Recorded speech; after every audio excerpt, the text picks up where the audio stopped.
Tanya Kirkland, your Xi Alpha Omega Tamiokas. And today we are going to talk about money moves, your money and what we do with it. So just a little bit about my role. I am considered the treasurer of the chapter, the keeper of funds. And so my responsibility is to ensure that our funds are safe. And I will let you know that, yes, they are absolutely positively safe. We do have other members of the finance team. We have the pecunious grammatis and the anti-pecunious grammatis who are responsible for receiving your funds. And then the Tamiokas, myself, I'm responsible for basically paying our bills. I take care of all of our expenses and ensure that our checkbook is consistently balanced. I make all the deposits after all of the funds have been receipted by the pecunious grammatis or the anti-pecunious grammatis. So that is the major function of my role. I am also the chairman of the finance committee. And so in that role, I am responsible for putting together our annual budget for the operating account. I am also responsible for ensuring that our budget versus actual is properly recorded and that we are not spending funds that we do not have. So oftentimes you will hear during chapter meeting or during other meetings, executive committee or other committee meetings, they will ask the Tamiokas if we have funds available for certain things that they are trying to do. So it's also my responsibility to keep up with the line items in our operating budget. So that's a little bit about me. I'd also like to talk to you all about how we come up with the budget, right? And so the finance committee gets together. We work collaboratively with the three members of the finance team, along with the finance committee. So SOAR's in the chapter. Anyone in the chapter is welcome to join the finance committee and participate in the finance committee meetings. So in putting together the budget, of course, there are some things that we know we cannot we cannot go without in our budget.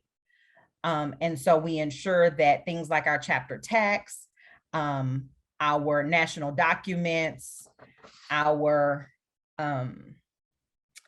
conference fees for our delegates, those things we cannot go without. We also ensure that there are certain officers who we require to operate. And in their operations, they are required to utilize funds. And so oftentimes they will get reimbursed.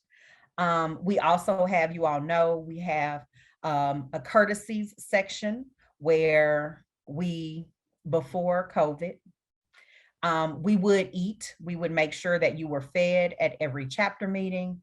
So we have a specific line item for that. We have a line item for our Pan-Hellenic Council dues. The chapter is a member of the Pan-Hellenic Council, the local Pan-Hellenic Council in the city. And so we as a chapter ensure that our dues are paid every year, and that also comes out of our annual operating budget.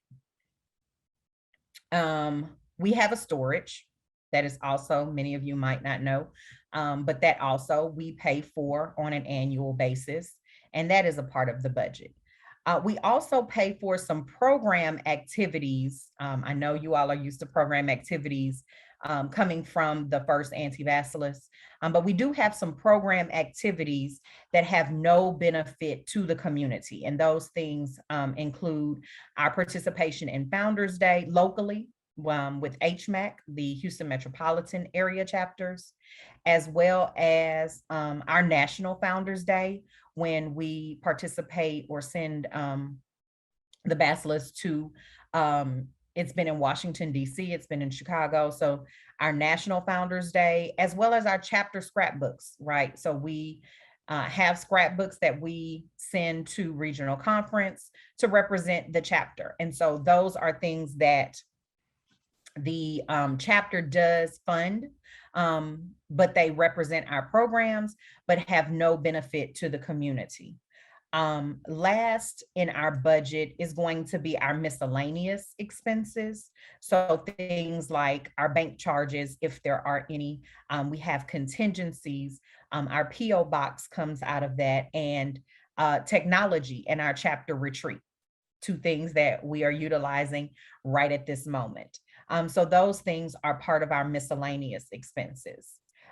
We then will take the total for those expenses that we have allotted money for, and divide that by an average number of sorors. The 2021 budget was based on 350 sorors, and we looked at the number of active sorors that we had in the chapter over past several years. We are currently at 558 sorors, but our 2022 budget will not be based on 558 sorors. We typically will present budgets to the chapter, multiple budgets, at least two, where we are looking at possibly having a budget based on 350 sorors and a budget based on 400 sorors, say. And so, of course, the more sorors that you base the budget on, the less your dues are. So we take the total expenditures for the year that we have budgeted and divide that by the total number of budgeted sorors, and that gives us the total for our chapter dues. So that's how we come up with chapter dues. To add to that, to get the actual total amount for our dues, we also have per capita that goes directly to the corporate office, EAF dues, which also go directly to the corporate office. Then we have the program fee that each soror is responsible for paying to fund our programs. And then we also have our membership to the ILECF, which is Xi Alpha Omega's foundation. So it is the foundation that was founded by Xi Alpha Omega. And so as a member of Xi Alpha Omega, you also pay dues to be a member of the ILECF. So once we have the total for the chapter dues, we know the per capita has been $125 for the past several years. EAF has been $10. And then program fees the 2021 budget were $15, and then the ILECF dues were $10. That, adding all five of those amounts, will give us the actual total for what each soror is responsible for paying for the year. As many of you know, there are a couple categories. Our golden sorors only pay a few of those things. They do not pay, if they are life members, they no longer pay per capita. They are only responsible for EAF that goes to the corporate office, and they do not pay the chapter fees, the chapter dues. So they are responsible for the EAF. They are responsible for the program fees, as well as the ILECF dues. Then we have our life members who pay chapter dues, but they no longer pay the per capita to the corporate office either. So they pay chapter dues, EAF, the program fees, and the ILECF dues. Then there are golden sorors who are not life members. So they are still responsible for the per capita and the EAF that go to the corporate office, along with the program fees, as well as the ILECF dues. So there are actually 4 categories of dues that a soror could fall in. You have your regular member who pays everything. You have your life member who does not pay per capita, but pays everything else. You have your golden who is not life, who is responsible for per capita but not chapter per capita EAF program, ILECF, but not chapter dues. And then you have your golden life sorors who only pay EAF, the program fee, and ILECF. So those are the categories of dues. The next thing that I would like to talk to you all about is our chapter assessment. We recently, this year, learned through a few workshops with the corporate office that it is actually the chapter that should be assessing its members versus the foundation. And so that's what we did for several years, for the past at least 10, maybe 15 years. The ILECF, which is again our foundation, was assessing its members versus the chapter. And so we recently learned that it is the chapter that is responsible for assessing its members. And so we have now taken that on. And so we, earlier this year, voted on a $50 assessment. Like I said, in the past, that assessment did go directly to the ILECF. However, in learning what the new things that we needed to abide by, we have made that transition. So now the chapter is responsible for assessing each member. This year, our 2021 assessment was $50 and is due by the end of the calendar year. If that assessment is not paid by the end of the calendar year, we will not be able to remit your dues for the following fiscal year. And so that is one of the assessments. Many of you also know that recently we were assessed by the region, the South Central region, for hosting the South Central Regional Conference that will be here in March of 2022. And so that is an additional assessment that we typically do not have on an annual basis. We only have that assessment when we are hosting the regional conference. But again, that assessment is due by the end of the calendar year.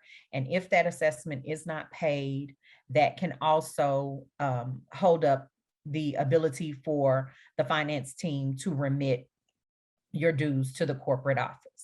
So currently in 2021, we have two assessments: the chapter assessment, which funds our own chapter programs and the ability to provide scholarships to our local high school students. So we will take a portion of the assessment that is brought in, and we will then transfer that money over to the ILECF so that they are able to fund scholarships for our local high school seniors. We also voted in that assessment that we will also utilize it for our program activities of the chapter. So part of it does stay with the chapter, part of it is going over to the ILECF. The other assessment that we have gotten this year is the South Central Regional Conference assessment, which is $175, and that in its entirety goes to the South Central region to fund the regional conference, creating the regional conference that will be here in March of 2022. So those are the assessments. Both are to be made payable to Xi Alpha Omega because, again, for the chapter assessment, we will write a check to the foundation. We will ensure that those funds are transferred over to the foundation. So you no longer write your or make your assessment payable directly to the ILECF. It now comes to directly to Xi Alpha Omega. The other, we will also write one check from the chapter to the region as your assessments are paid. So again, both of them will come through the chapter and be dispersed accordingly. The last thing that I would like to talk to you all about is the finance committee. The finance committee is an integral part of the chapter. We are responsible for ensuring that your finances are used properly and that the chapter is fiscally fit. So I do encourage all SORAs to join the finance committee um, and let your voice be heard. These are, like I said at the beginning of this presentation, these are your funds. And so your voice should be a part of how we utilize those funds. Even though, as I went through the parts of the budget, you know, there are some things that we absolutely positively cannot operate without. However, there are several things that we are responsible for, that we have a little bit of leeway, a little bit of wiggle room, if you will, in putting those pieces together in the budget. And so we absolutely want our chapter members' voices to be heard. So I implore you to join the finance committee. When we have finance committee meetings, call in, let your voice be heard, so that you understand what's going on with the finances. You get everything firsthand, and and your questions are able to be answered.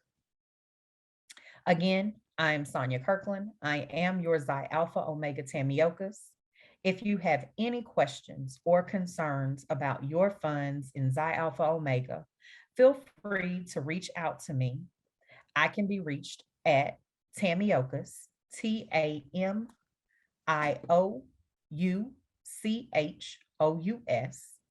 at xialphaomega.com, or you can reach me on my cell phone, 713-922-1875.